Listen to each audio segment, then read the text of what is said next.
Hello mga lods! Niluto ko na nga yung aking paboritong tinola. Sobrang nasarapan ako dito kasi sobrang malasa niya mga lods. Ito pala yung pangunahing sangkap, papaya at manok mga lods. Tapos meron din tayong bawang, sibuyas, luya, dahon ng sili at siling haba. Magpainit na tayo ng mantika at magigisa na tayo ng luya, bawang, sibuyas. Ito yung the best na ulam na gusto ko mga lods. Pag lumabas na yung aroma ng ating ginisa, i-add na natin tong mga manok.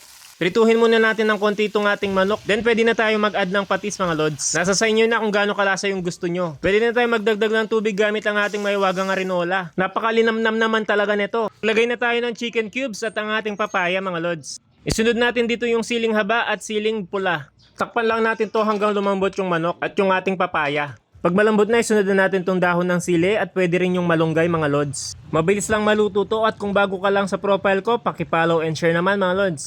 At ito na, luto na ang ating chicken tinola.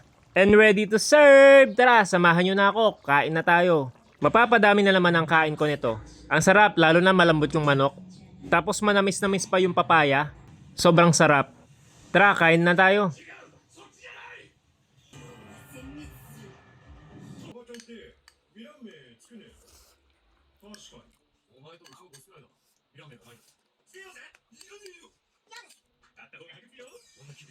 一説によると、得体の知れない敵対者へ